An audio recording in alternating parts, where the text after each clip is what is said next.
सुप्रभात मंडळी. मी निलिमा पटवर्धन आणि आपण सध्या वाचत आहोत श्री पु ल देशपांडे लिखित अपूर्वाई हे त्यांचं प्रवासवर्णन. तर आजचं 17वं पुष्प आहे. सुरू करते. इंग्रज नवरा होणं ही मात्र एक निराळीच गुलामगिरी आहे. कचेरीतून येऊन हुश्य करीत जॅक्सन साहेब बसले आहेत आणि जॅक्सनीन काकूंनी त्यांच्यापुढे पोह्याची बशी आणून ठेवली आहे हे दृश्य पाहू जाता आढळणार नाही. घरच्या कामाचा बराचसा भाग यजमानांना उचलावा लागतो. मनुष्यबळ अत्यंत मर्यादित असल्यामुळे घरची बरीचशी कामे साहेबांनाच करावी लागतात. विशेषतः भोजनोत्तर ताटेवाट्या विसळणं हे काम ह्यांचं असतं. जेवल्यावर पान खाऊन केसरी वाचत पडू म्हणतो हे वाक्य इंग्रज नवऱ्याच्या बाबतीत संभवत नाही. स्वावलंबन हा शब्द न उच्चारता ही मंडळी स्वावलंबी आहेत. आलाच आहात तर जेवून जा हा आग्रह इथे होऊ शकत नाही. प्रत्येक गोष्टीची गृहिणीला पूर्वसूचना द्यावी लागते. कचेरीतून येता येता बंडोपंत 4 मित्रांना घरी चहाला घेऊन येऊ शकतात, तसला प्रकार इंग्रजांना अजिबात मानवत नाही. सारं काही आधी व्यवस्थित ठरवून. इंग्रजी जेवण अगदी साधं असतं. त्यातून मोठमोठ्या दुकानातून भोजन विभाग असतात. त्यात निम्मा स्वयंपाक तयार असतो. उकडणं, उकळणं आणि तळणं एवढंच कार्य घरी करायचं. आपल्यासारख्या चटण्या, कोशिंबिरी संप्रदायातल्या मंडळींना ते जेवणच वाटत नाही.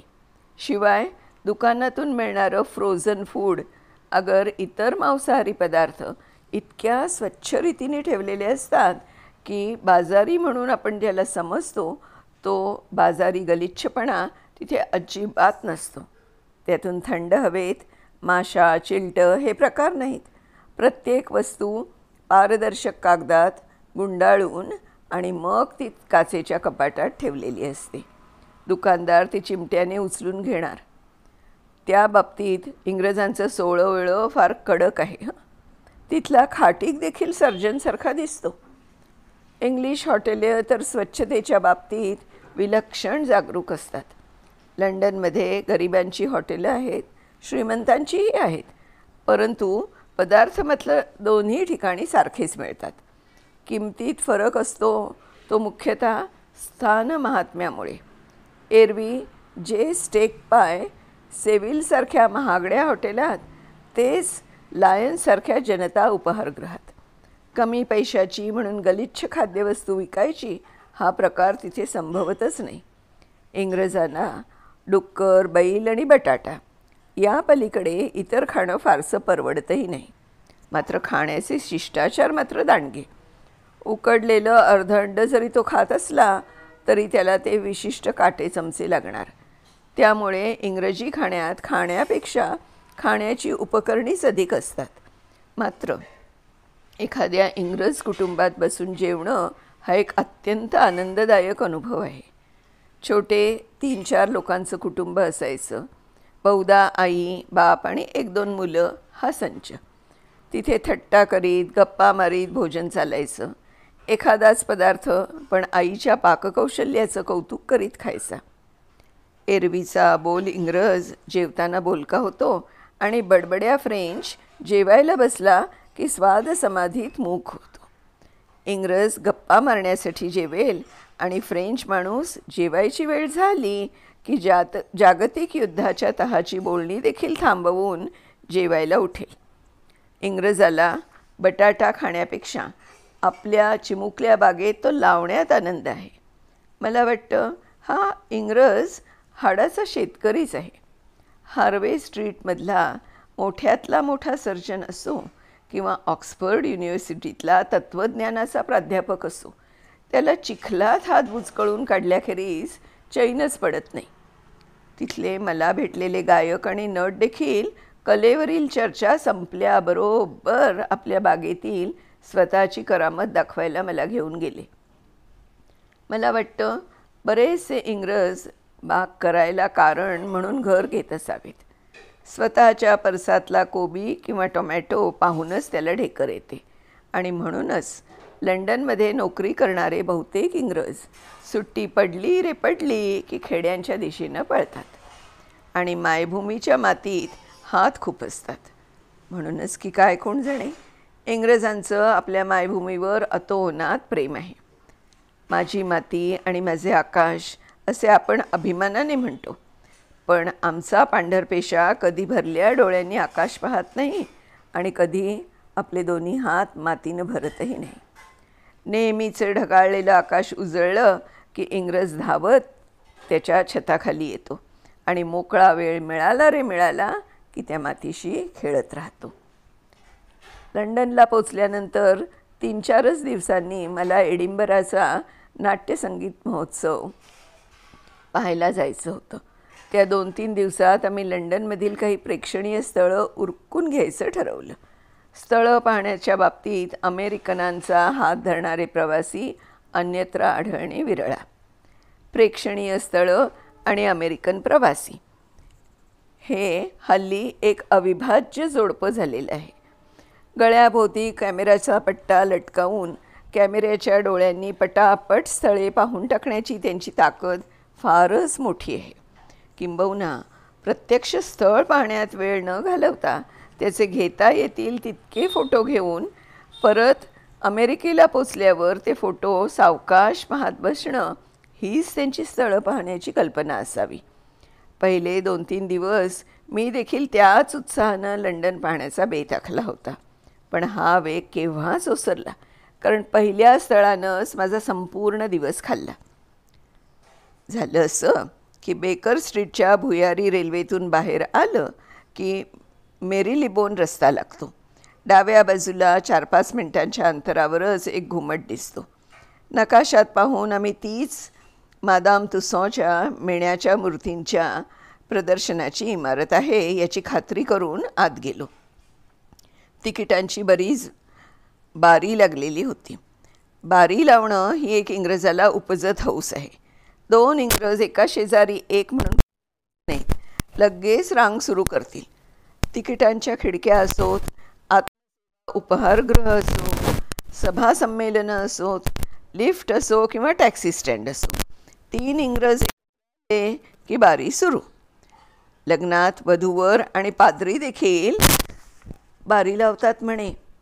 त्या तुसॉबाईच्या दारात लांब क्यू होता. आम्ही त्यात नंबर लावून उभं राहिलो. तिकीटं काढून आलो. मामला निराळाच दिसू लागला.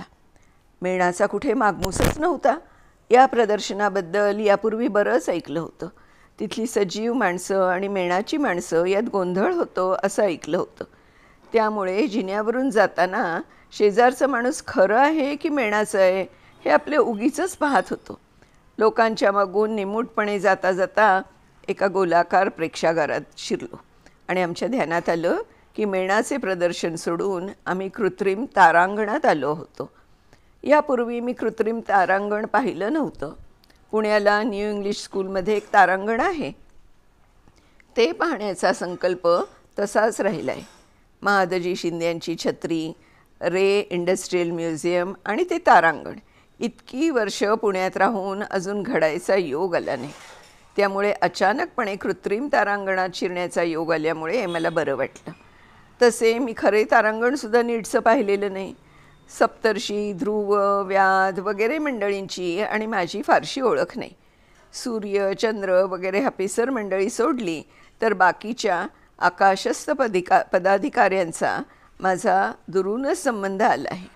निळ्या, तांबड्या, हिरवट, पिवळ्या तेजाची सांडणी करणारी व्याधाची चांदणी माझ्या पत्नीनं मला अनेक वेळा दाखवली आहे आणि दरवेळी मी ती नव्या उत्साहानं पाहून त्यातली निळी, तांबडी, हिरवट तेजं मोजली आहेत.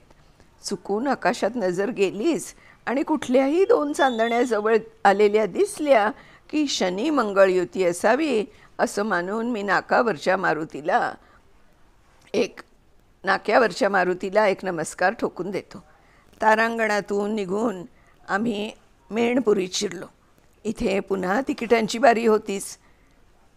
वाराणसीत काशी विश्वेश्वराला जे महत्त्व आहे ते लंडनमध्ये या मादाम तुसॉच्या मेणाच्या प्रदर्शनाला आहे. आज जवळजवळ 2-2.5 शतकं हे प्रदर्शन उभं आहे. तुसॉबाई मूळ फ्रेंच राज्यक्रांतीच्या वेळी ती इंग्लंडला पळून आली तेव्हापासून आस्तागायत हे प्रदर्शन तिच्या वंशजांनी चालवलेलं आहे. प्रासादतुल्य इमारतीत हे प्रदर्शन आहे. आत शिरल्याबरोबरच एका बाजूला मेणाचा द्वाररक्षक हशा पिकवतो. 4 पायऱ्या चालून गेलं की एक मेणाचा बॉबी आहे. वाढत्या कुतूहलानं आपण आत शिरतो आणि शेवटी बाहेर येताना मात्र तितक्याशा उत्साहानं परत येत नाही. हुबेहूब माणसांसारखी माणसं हेच या प्रदर्शनाचं कौतुक. इंग्लंडच्या आणि युरोपच्या इतिहासातील प्रसिद्ध स्त्री पुरुषांचे इथे आंखबंद पुतळे आहेत. राजकारणी, संगीतज्ञ, शास्त्रज्ञ, साहित्यिक, खेळाडू असे निरनिराळे मृत आणि जिवंत लोक इथे मेणातून ओतले आहेत. ऐतिहासिक प्रसंग आहेत. मी आपले भारतीय थोर पुरुष कुठे सापडतात का काय ते पाहत होतो.